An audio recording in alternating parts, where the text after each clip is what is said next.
بسم اللہ الرحمن الرحیم الحمد للہ والصلاة والسلام علی سیدنا محمد وعلی آلہ واصحابہ اجمعین اما بعد. الحمدللہ یہ سیرت کا سلسلہ چل رہا ہے. رسول اللہ صلی اللہ علیہ وسلم کی خدمت میں مشرکین کئی سارے وفود کی شکل میں آئے اور مادی نقشے پیش کیے اور آپ سے اپنی دعوت سے دستبرداری کا تقاضا کیا اور ہر وہ چیز پیش کی کہ جس کے سامنے بڑی بڑی تحریکیں ڈھیر ہو جایا کرتی ہیں، بڑی بڑی شخصیات ان کے پاؤں ڈگمگانے لگتے ہیں. حسن، دولت، اقتدار، یہ وہ نقشے ہیں کہ اس کے سامنے بڑے ڈگمگا جاتے ہیں، بڑی بڑی تحریکیں ان کے سامنے ڈھیر ہو جاتی ہیں.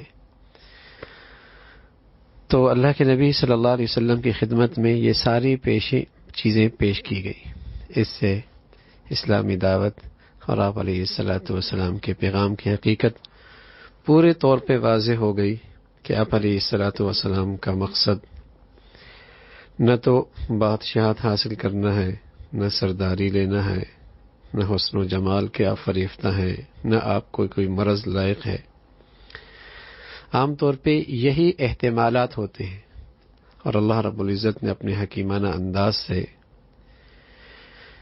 جو فکری طور پہ مسلمانوں کے اندر غلط فہمیاں پیدا کر سکتے تھے ان راہوں سے کہ آپ کی تحریک کے پیچھے، آپ کی دعوت کے پیچھے یہ چیزیں پیش نظر تھیں، تو اللہ نے اپنے حکیمانہ انداز سے ان چیزوں کی جڑ کاٹ دی کہ ایسا شبہ ہی ختم کر دیا کہ کوئی دلوں دماغ کے اندر، لوگوں کے دلوں کے اندر آپ علیہ الصلاۃ والسلام کی شان کے بارے میں اس انداز سے شبہات پیدا کرے آپ کی دعوت اور پیغام کے بارے میں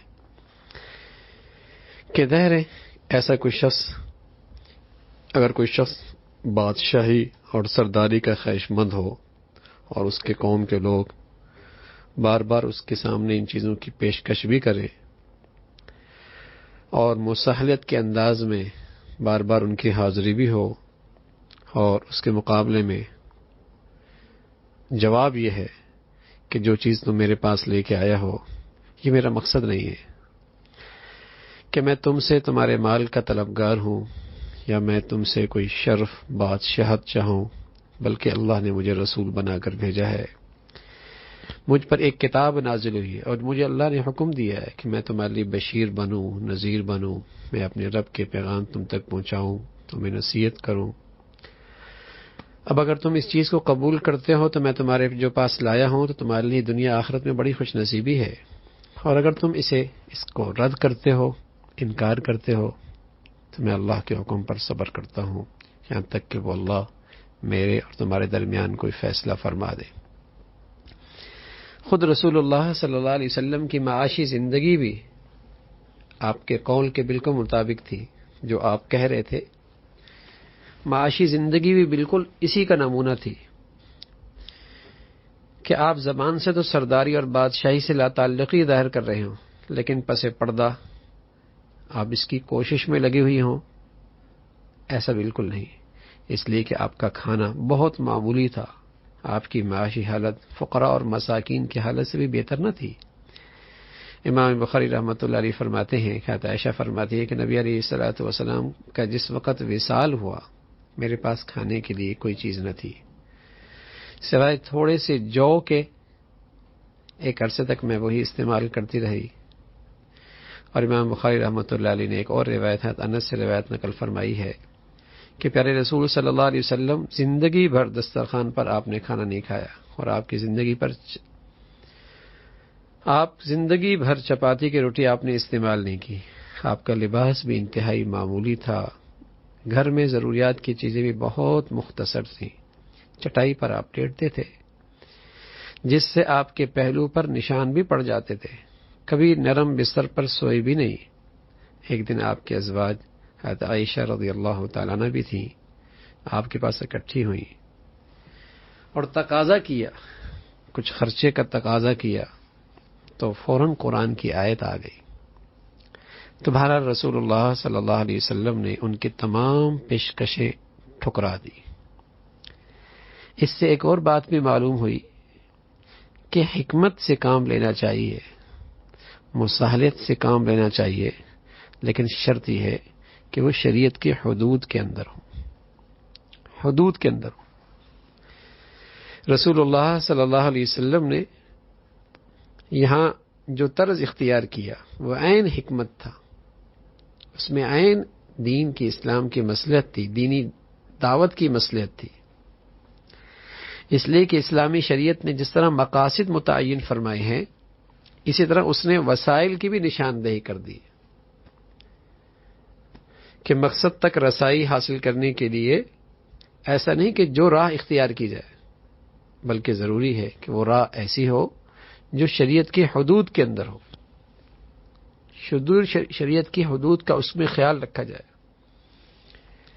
آپ علیہ الصلوۃ والسلام نے ایسی حکمت عملی کو پسند نہیں فرمایا، ایسی حکمت عملی کو پسند نہیں فرمایا جس سے دین کی دعوت کو نقصان پہنچے۔ آپ علیہ الصلوۃ والسلام نے حکمت سے کام لیا اور مصلحت سے کام لیا، لیکن حکمت تبدیل نہ کرے، اسلام کے احکام کو اور ان کے اصولوں کو تبدیل نہ کرے، اور شریعت کی حدود سے تجاوز نہ ہو۔ اس لیے حکمت اسی وقت حکمت ہے جب وہ شریعت اور اس کے اصول اور اس کے اخلاقیات کی حدود کے درمیان میں ہو، ورنہ وہ حکمت نہیں ہے۔ تو رسول اللہ صلی اللہ علیہ وسلم نے ان کے وہ تمام جو ان کی خواہشات تھیں کہ آپ اپنی دعوت سے دستبردار ہو جائیں، آپ نے انکار فرمایا۔ پھر ایسا ہوا کہ آپ کا معاشی طور پہ بائیکاٹ کیا گیا۔ قریش نے یہ طے کیا کہ آپ علیہ الصلوۃ والسلام کو قتل کر دیا جائے۔ اس سلسلے میں بنو ہاشم، بنو عبد المطلب سے ان کی گفتگو ہوئی، لیکن وہ آپ علیہ الصلوۃ والسلام کو ان کے حوالے کرنے کے لیے بالکل تیار نہ ہوئے۔ جب قریش اپنے اس منصوبے میں ناکام رہے تو انہوں نے اتفاق کر لیا کہ آپ سے اور آپ کے ساتھ دینے والے مسلمانوں سے اور بنو ہاشم سے اور بنو عبد المطلب سے، ان سے بالکل ترک تعلقات کر لیے جائے۔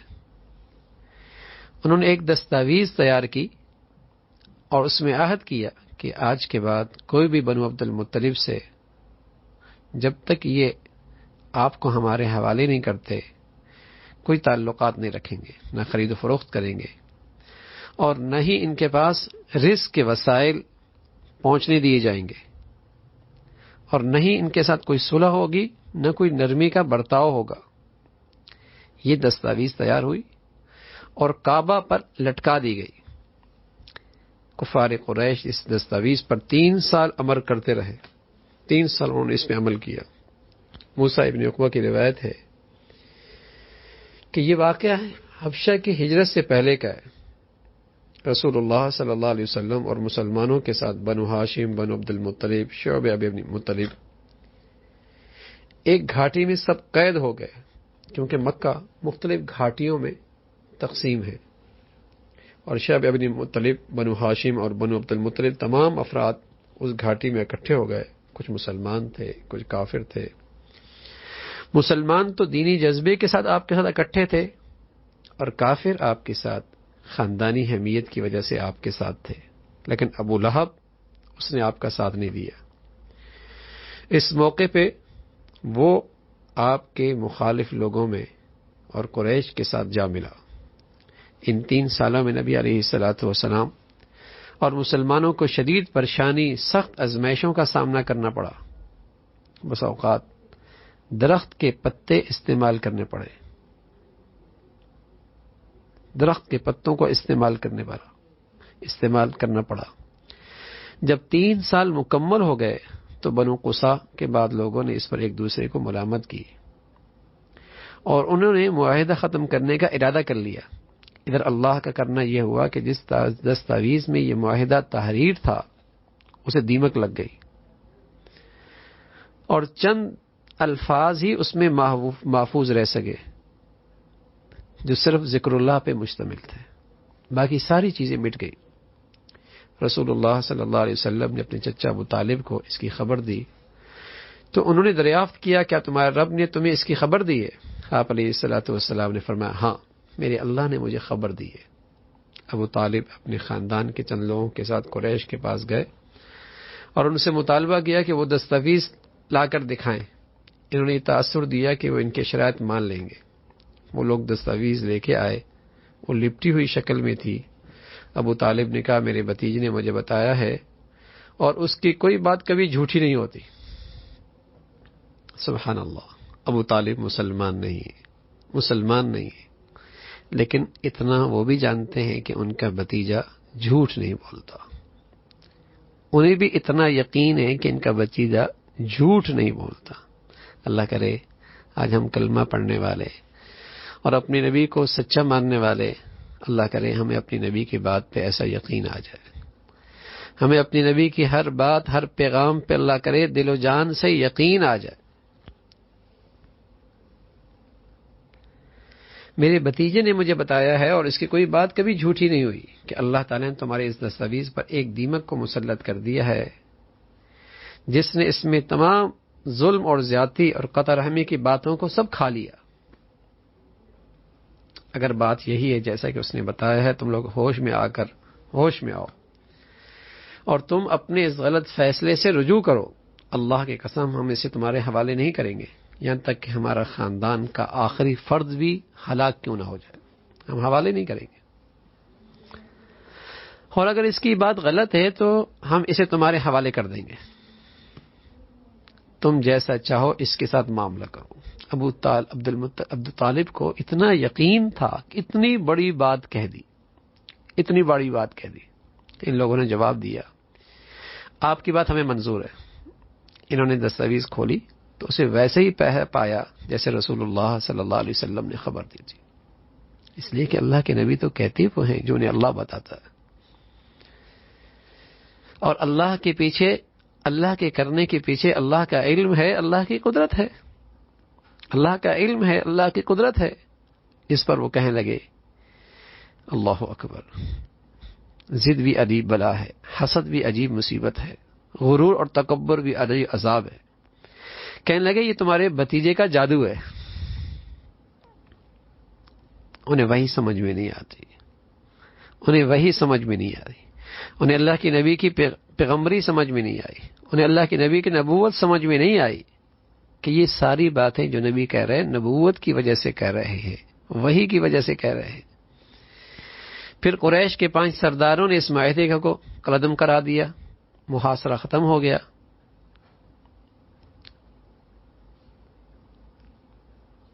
اور اس طریقے سے یہ جو بائیکاٹ کا سلسلہ تھا اپنے اختتام کو پہنچا، یہ سلسلہ ختم ہو گیا۔ اب رسول اللہ صلی اللہ علیہ وسلم آپ کی زندگی میں ایک نیا مرحلہ شروع ہوا جب آپ کے ساتھیوں پر آزمائشیں، مصیبتیں بڑھتی چلی گئی، اور آپ نے یہ خیال کیا کہ میں اپنے ساتھیوں کا دفاع نہیں کر سکتا، تو آپ نے فرمایا اچھا تم لوگ یہاں سے نکل کر حبشہ چلے جاؤ۔ اپنے ساتھیوں کو پہلی ہجرت کی اجازت دی، اور یہ پہلی ہجرت حضرات صحابہ نے حبشہ کی طرف کی، اور اس پہلی ہجرت میں عثمان ابن عفان تھے، اور آپ کی بیوی رقیہ بنت رسول اللہ صلی اللہ علیہ وسلم تھیں، حضرت ابو حذیفہ تھے، اور ان کی بیوی تھی حضرت زبیر ابن عوام تھے، مصعب بن عمیر تھے، عبد الرحمن بن عوف تھے، یہ حضرات تھے۔ 80 سے زائد افراد تھے جنہوں نے سب سے پہلی ہجرت حبشہ کی طرف کی۔ جب قریش نے یہ دیکھا کہ نجاشی شاہ حبشہ کے پاس عبداللہ ابن ابی ربیعہ، عمر ابن عاص جو اب تک اس وقت اسلام نہیں لائے تھے، اس امید کے ساتھ انہوں نے حبشہ کے پاس نجاشی کے پاس بھیجا کہ وہ مسلمانوں کو وہاں رہنے کی اجازت نہ دے اور انہیں دوبارہ ہمارے حوالے کر دے۔ یہ لوگ اپنے ساتھی ساتھ نجاشی کے لیے بڑے بڑے تحفے اور ان کے ہم نشینوں کے لیے، درباروں کے لیے بڑے بڑے ہدایا لے کر گئے۔ انہوں نے نجاشی سے گفتگو کرنے سے پہلے درباریوں سے بات چیت کی اور ان کی خدمت میں تحفے پیش کیے۔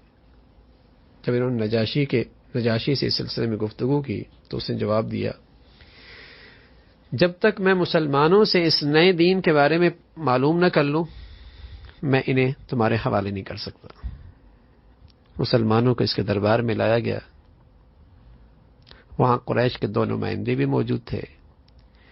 نجاشی نے ان سے پوچھا، کیسا ہے دین جسے تم لوگوں نے اختیار کر رکھا ہے اور تم نے اپنی قوم کا دین چھوڑ دیا ہے اور میرے دین میں بھی تم داخل نہیں ہوئے، کیا وجہ ہے تم نے اس دین کو اختیار کیا ہے؟ حضرت جعفر ابن ابی طالب رضی اللہ تعالیٰ عنہ نے نجاشی کو مخاطب کر کے ایک خوبصورت اور شاندار تقریر کی، اور آپ نے فرمایا، بادشاہ، ہم جاہلیت کی پڑے ہوئے ایک قوم تھے، بتوں کو پوجتے تھے، مردار کھاتے تھے، فحش کام کرتے تھے، ہمیں رشتہ داری کا کوئی لحاظ نہ تھا۔ سبحان اللہ۔ حضرت جعفر رضی اللہ تعالیٰ عنہ نے جہاں یہ تقریر کی اور نجاشی کو اسلام کی اور اللہ کے نبی کی اور سچے دین کی ایک تصویر دکھائی ہے، وہاں جاہلیت کی تصویر بھی سامنے دکھا دی کہ یہ سارے وہ کام ہیں جو جاہلیت کے ہوتے ہیں، فحش، بتوں کی پوجا، رشتہ داروں کا لحاظ نہ کرنا، ہمسایوں کے ساتھ برا معاملہ کرنا۔ تو کہنے لگے کہ ہم میں سے طاقتور کمزور کو کھا جاتا تھا، ہم اسی حال میں تھے کہ اللہ نے ہماری طرف خود ہم میں سے ایک رسول بھیجا جس کا نسب بڑھیا، جو انتہائی امانت دار، جو سچائی میں اعلیٰ مرتبے پر، پاک دامنی کو ہم اچھی طرح اس کی جانتے تھے۔ اس نے ہمیں اللہ کی طرف بلایا، ہم اس کی توحید کے قائل ہو گئے، اس کی عبادت کرنے لگے۔ ہم نے مٹی سے بنائے ان بتوں کو چھوڑ دیا جس کی ہمارے باپ دادا عبادت کیا کرتے تھے۔ اس نے ہمیں سچائی، امانت داری، صلہ رحمی کا حکم دیا، ہمیں بے حیائی اور فحاشی سے روکا، ہم نے اس کی تصدیق کی، ایمان لے آئے۔ جو کچھ وہ اللہ کی طرف سے لے کے آیا تھا ہم نے دل و جان سے اسے مانا، اس کی پیروی کی، تو ہم پر ہماری قوم ٹوٹ پڑی، ہمیں بڑی تکلیف دی، اور انہوں نے ہم پہ ظلم ڈھائے اور چاہتے تھے کہ ہم دوبارہ پھر بتوں کی طرف لوٹ آئیں۔ جب ان کا ظلم اور ہمارے لیے زندگی گزارنا مشکل ہو گیا تو ہم آپ کے ملک کی طرف نکل آئے ہیں، اور آپ کے پاس اس ظلم سے بچنے کے لیے آپ کے ملک میں ہم نے پناہ لی ہے۔ نجاشی نے ان سے کہا، ذرا مجھے وہ کلام سناؤ جو تمہارے رسول نے، تمہارا رسول اللہ کی طرف سے لے کے آیا ہے۔ تو جعفر رضی اللہ تعالیٰ عنہ نے سورہ مریم کی ابتدائی آیات کی تلاوت کی۔ اسے سن کر نجاشی کی آنکھوں سے آنسو جاری ہو گئے، یہاں تک کہ اس کی داڑھی آنسو سے تر ہو گئی، اور اس نے کہا، یقیناً یہ وہ کلام ہے جو کچھ عیسیٰ علیہ الصلوۃ والسلام لائے تھے، دونوں ایک ہی سرچشمے سے نکلے ہیں۔ پھر اس نے قریش کے سفیروں کو مخاطب کر کے کہا، واپس جاؤ، بخدا میں ان لوگوں کو میں تمہارے سپرد نہیں کر سکتا، اور کبھی نہیں ایسا ہو سکتا۔ دوسرے روز یہ لوگ پھر نجاشی کے دربار میں واپس آئے اور اس سے کہا، اے بادشاہ، یہ لوگ عیسیٰ ابن مریم کے متعلق ایک بری بات کہتے ہیں، ذرا ان کو بلا کر ان سے اس کا سوال کریں اور پوچھے کہ ان کے بارے میں ان کا کیا عقیدہ ہے۔ نجاشی نے مسلمانوں کو بلا بھیجا اور ان سے پوچھا۔ حضرت جعفر ابن ابی طالب نے جواب دیا، ہم ان کے بارے میں وہی بات کہتے ہیں جو ہمارے نبی نے ہمیں سکھائی، کہ وہ اللہ کے بندے ہیں، اللہ کے رسول ہیں، اور اس کی طرف سے ایک روح اور ایک کلمہ ہے جسے اللہ نے کنواری مریم پر القاء کیا تھا۔ یہ سن کر نجاشی زمین سے ایک تنکا اٹھایا اور کہا، اللہ کی قسم، جو کچھ تم نے کہا عیسیٰ ابن مریم اس تنگے کے برابر بھی زیادہ نہ تھے۔ سبحان اللہ۔ پھر اس نے قریش کے ان سفیروں کو ان کے تحفے واپس کر دیے، اور جن مسلمانوں نے اس کی پناہ حاصل کی اور ان کے آرام اور آسائش کا خیال رکھا، اس طرح قریش کا یہ سفر ناکام ہوا، نامراد ہوا، وہ مایوسی کے ساتھ واپس لوٹے۔ کچھ عرصے کے بعد مہاجرین حبشہ کو اہل مکہ کے اسلام قبول کرنے کی خبر پہنچی، تو ان میں سے کچھ لوگ واپس لوٹ آئے۔ جب وہ مکہ کے قریب پہنچے تو انہیں پتہ چلا کہ یہ خبر غلط ہے۔ اس وقت وہ لوگ کسی کی پناہ لے کر یا خفیہ طریقے سے مکہ میں داخل ہوئے۔ ان لوگوں کی تعداد 33 تھی۔ انہی میں حضرت عثمان ابن مظعون، ولید بن مغیرہ کی پناہ میں، اور حضرت ابو سلمہ ابو طالب کی پناہ میں داخل ہوئے۔ تو چند باتیں اس سے معلوم ہوئی۔ پہلی بات تو یہ معلوم ہوئی کہ عقیدے کی حفاظت کے لیے وطن اور زمین جائیداد کو قربان کیا جا سکتا ہے، لیکن وطن کی خاطر، زمین کی خاطر ایمان نہیں قربان کیا جا سکتا۔ ایمان اور عقیدے کی خاطر وطن اور زمین تو قربان کی جا سکتی ہے، لیکن وطن کی خاطر، زمین کی خاطر، دنیا کے مادی کسی نقشے کی خاطر عقیدے کی قربانی نہیں دی جا سکتی، ایمان کی قربانی نہیں دی جا سکتی۔ یا مال، زمین، جائیداد، آزادی، عزت، شرافت کے حقوق کی حفاظت کا ضامن ہے، وہ کیا چیز ہے؟ وہ صرف اللہ کا دین ہے۔ یہ اللہ کا دین ہی ایک ایسی چیز ہے جس سے ہر چیز کو حفاظت ملتی ہے، اور اگر دین کا وجود ہی نہ رہا، دین ہی نہ رہا یا وہ مغلوب ہو گیا تو وطن، مال، زمین، جائیداد بھی کسی کام نہ آئے گی۔ تو اصل چیز حفاظت کی، ہر چیز کی حفاظت کی ضمانت دین سے ہے، ایمان سے ہے، ایمانی زندگی سے ہے، اور اگر اس کا وجود ہی نہ رہا تو کوئی چیز بھی محفوظ نہیں رہے گی۔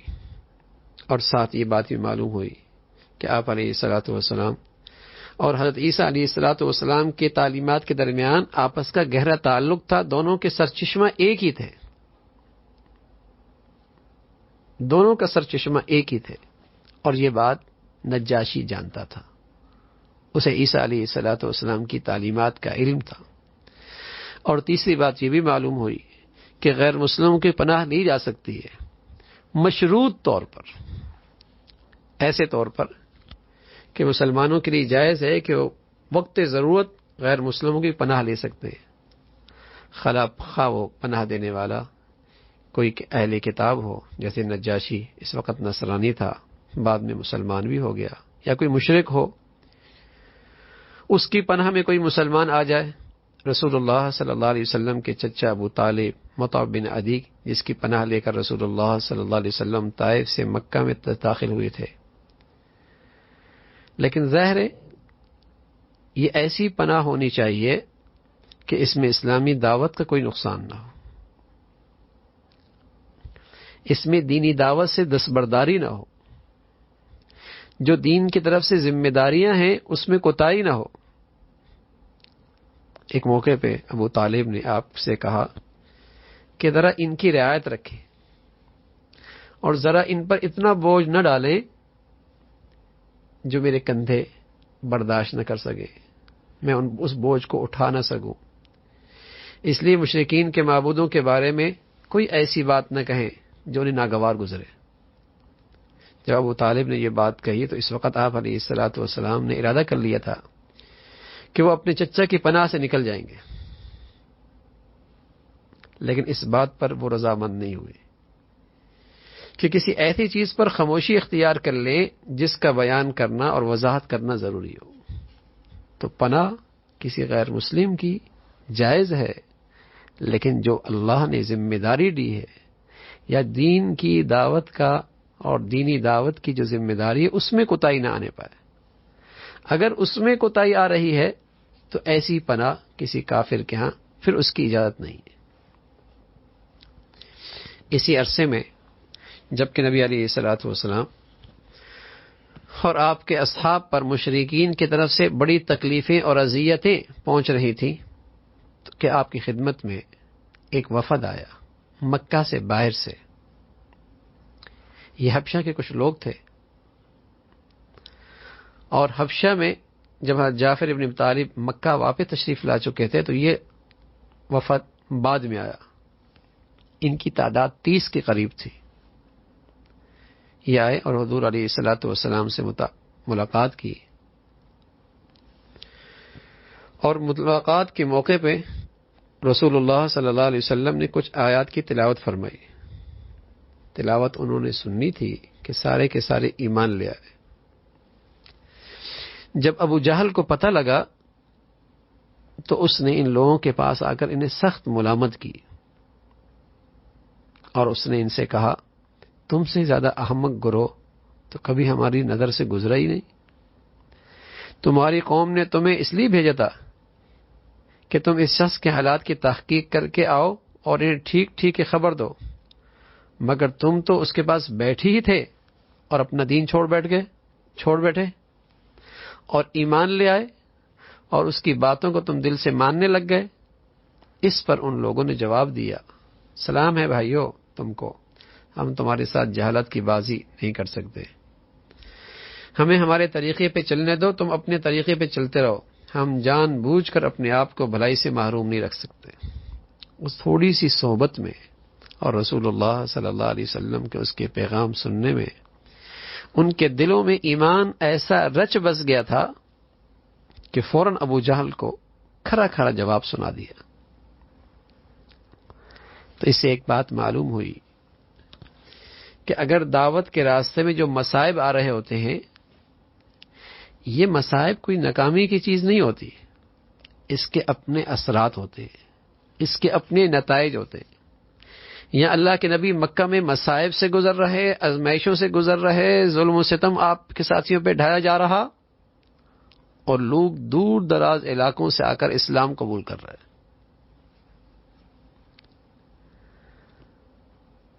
تو جب آدمی قربانی دیتا ہے اور آزمائشیں سے گزرتا ہے تو یہ کوئی ناکامی کی بات نہیں ہے،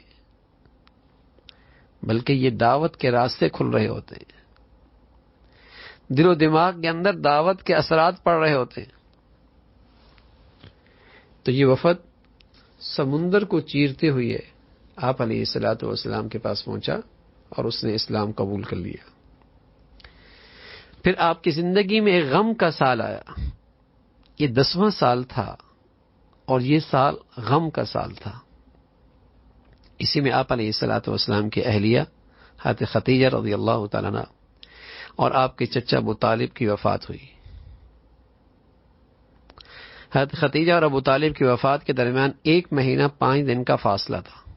بہت جلدی ان دونوں کا آپس اکٹھا ہی تقریباً انتقال ہو گیا. حضرت خدیجہ رضی اللہ تعالیٰ عنہ راہ اسلام کی سچی رفیق سفر تھی، قدم قدم پہ آپ کو حوصلہ دیتی تھی، آپ کی ہمت بڑھاتی تھی، اور آپ کی بہت بڑی دولت اسلام کی اشاعت میں اس کا بڑا حصہ تھا. اور ابو طالب وہ آپ کے ہر معاملے میں آپ کے دستے بازو تھے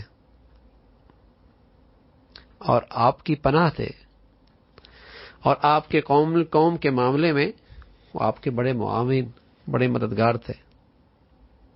جب ابو طالب کی وفات ہو گئی تو قریش کے لوگوں نے آپ کی ایسی اذیتیں پہنچانا شروع کر دی جو ابو طالب کی زندگی میں ان کو ہمت نہیں تھی.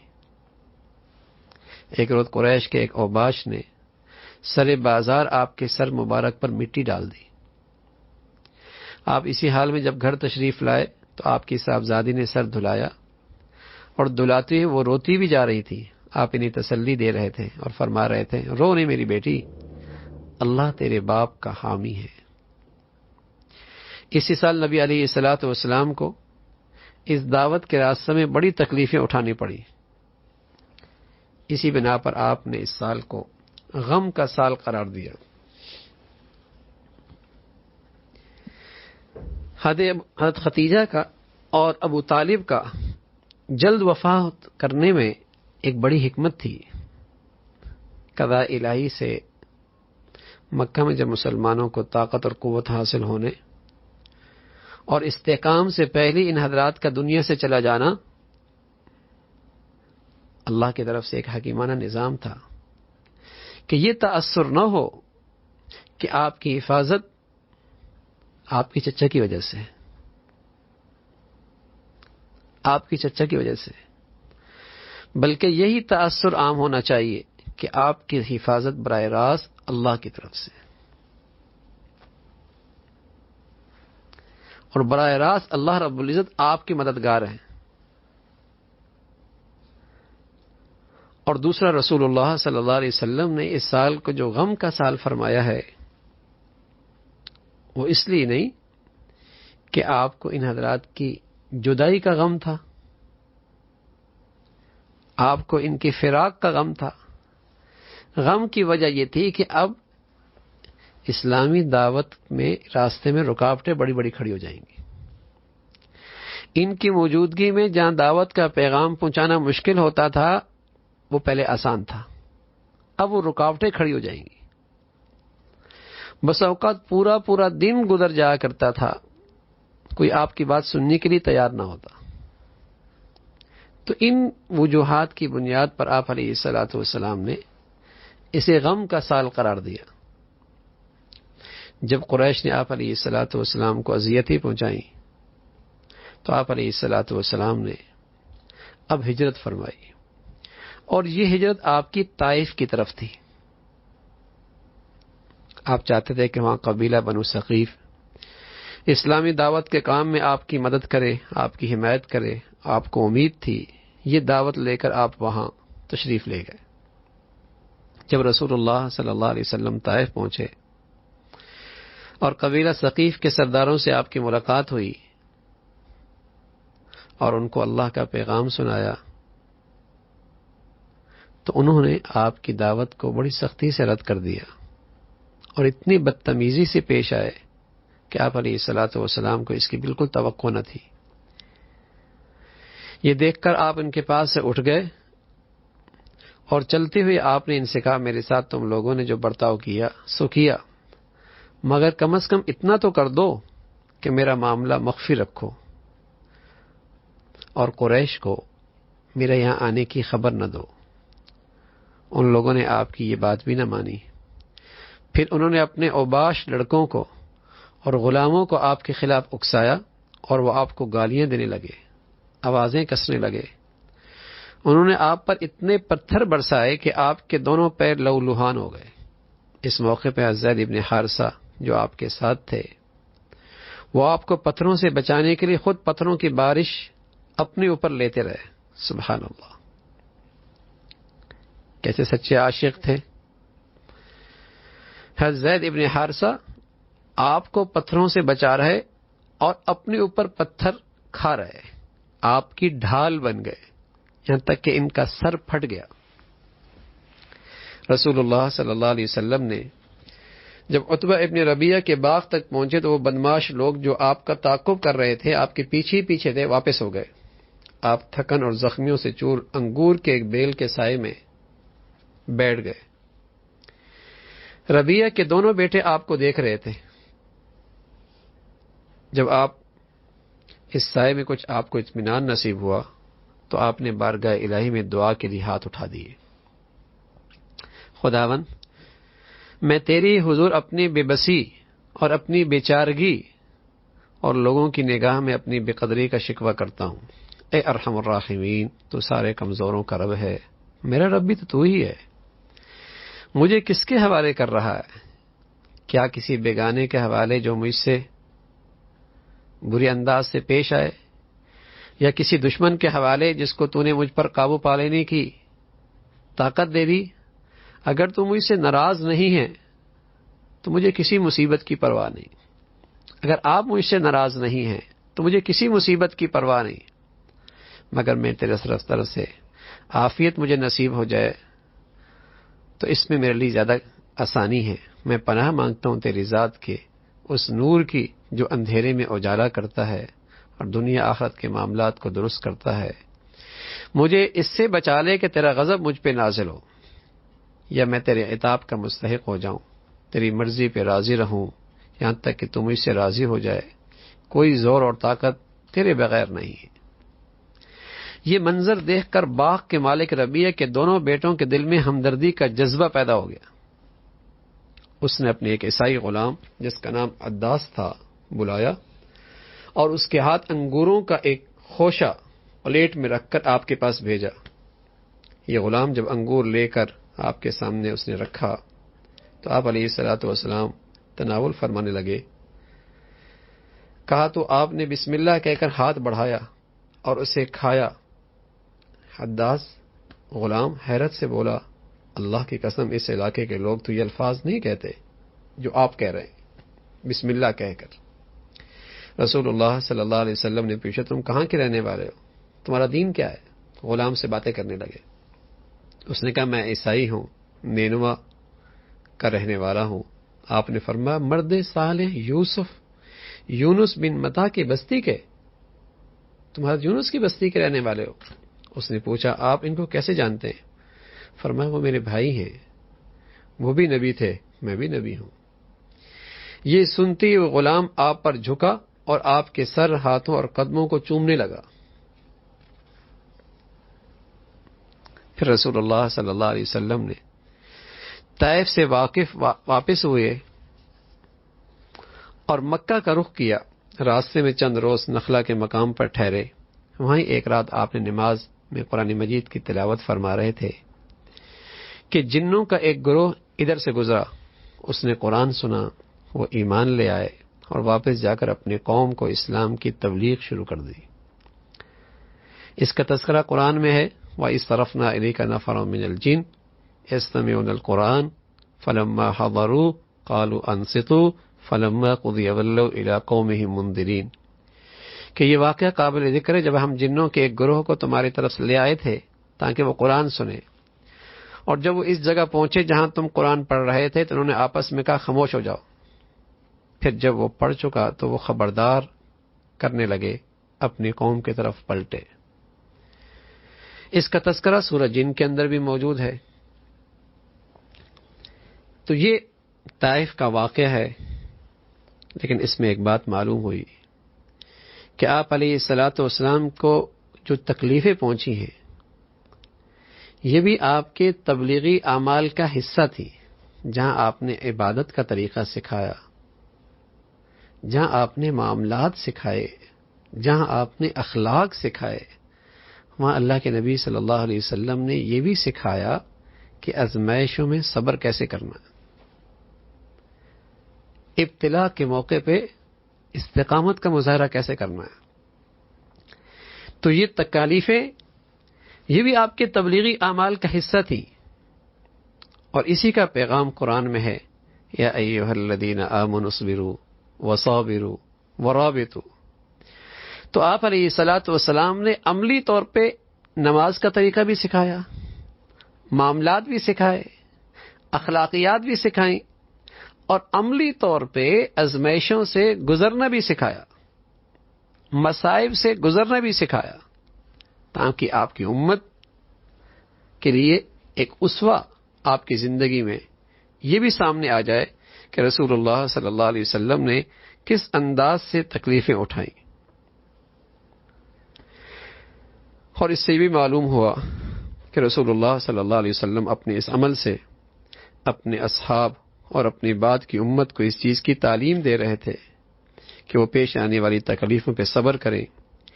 اسی طرح آپ انہیں اللہ کی راہ میں تمام مصائب پر صبر کا فن سکھا رہے تھے۔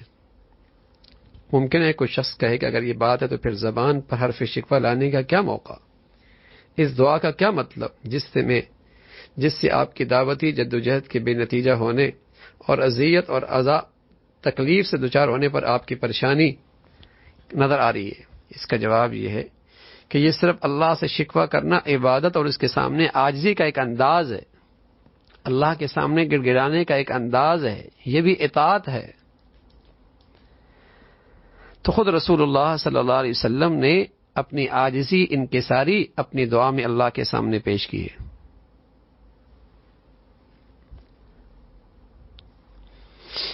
اور اس کے ساتھ ساتھ یہ بات بھی معلوم ہوئی کہ نفس انسانی خواہ کتنا ہی بلند ہو جائے لیکن بہرحال وہ اپنی انسانیت کے دائرے سے تجاوز نہیں کر سکتا. وہ اللہ کے سامنے ایک عاجز بندہ ہی ہے، وہ اللہ کا محتاج ہی ہے. اور پھر ساتھ ساتھ ان تکالیف کے موقع پہ اللہ کی طرف سے عنایات بھی آئیں کہ وہ غلام آپ پر فریفتہ ہو گیا، اس کے دل میں آپ کی محبت عقیدت بیٹھ گئی. اور ساتھ ساتھ مسلمانوں کے لیے یہاں ایک بہت بڑا پیغام ہے. حضرت زید ابن حارثہ رسول اللہ صلی اللہ علیہ وسلم کو اوباشوں کے پتھروں سے بچانے کے لیے پتھروں کی بارش اپنے اوپر لے رہے تھے، یہاں تک کہ ان کا سر کئی جگہوں سے پھٹ گیا. ان کا یہ عمل نمونہ ہے کہ ایک مسلمان کو جو دعوت کا ذمہ دار ہے،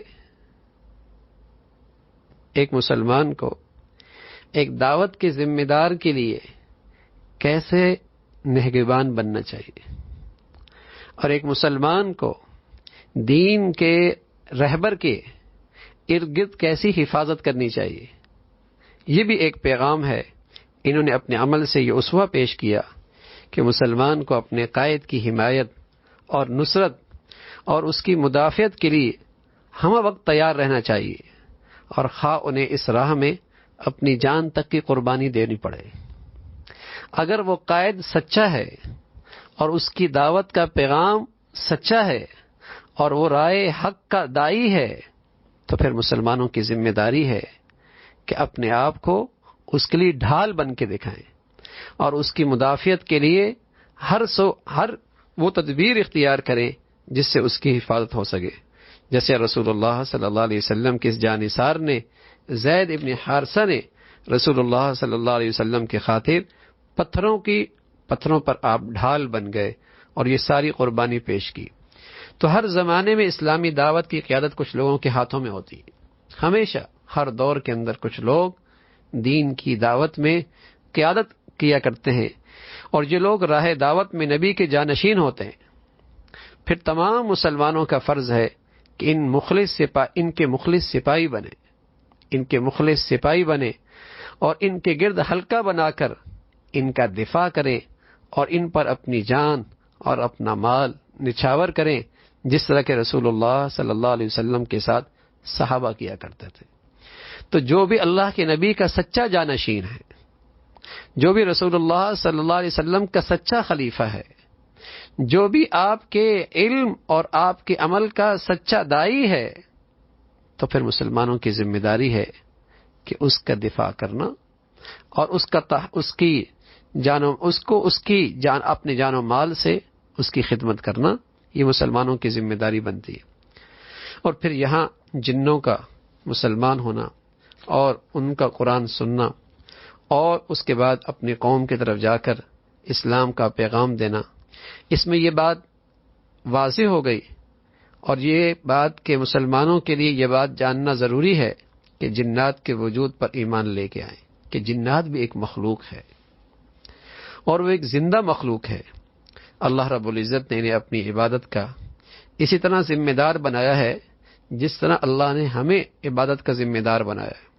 اور وہ ہمارے حواس کی گرفت میں اس لیے نہیں آتے کیونکہ اللہ رب العزت نے ان کے وجود کو ہماری آنکھوں میں پائی جانے والی قوت بینائی سے ماورا رکھا ہے. لیکن ان کے وجود کا انکار اس خیال سے کہ نظر نہیں آتے، یہ غلط ہے. جو چیز نظر نہ آئے اس کا وجود کا انکار کا اصول ہی غلط ہے. کتنی چیزیں ہیں جو نظر نہیں آتی لیکن اپنا وجود رکھتی ہیں. تو جب قرآن نے بتا دیا اور متواتر احادیث میں وہی کے ذریعے ہمیں معلوم ہوا کہ جنات ایک مخلوق ہے اور وہ مکلف ہے، وہ اللہ کی عبادت کی ذمہ دار ہے، تو پھر مسلمانوں کا اس پر اجماع ہے کہ واقعی یہ مخلوق موجود ہے اور مسلمانوں کا اس پر ایمان ہے. تو اس واقعے سے ہمیں یہ بھی پتہ چلا کہ جنات بھی ایک مخلوق ہیں جو دنیا میں زندگی گزار رہی ہے. اللہ رب العزت بھائی عمل کی توفیق نصیب فرما دے. سبحانک اللہم بحمدک، نشہد ان لا الہ الا اللہ، نستغفرک ونتوب الیک.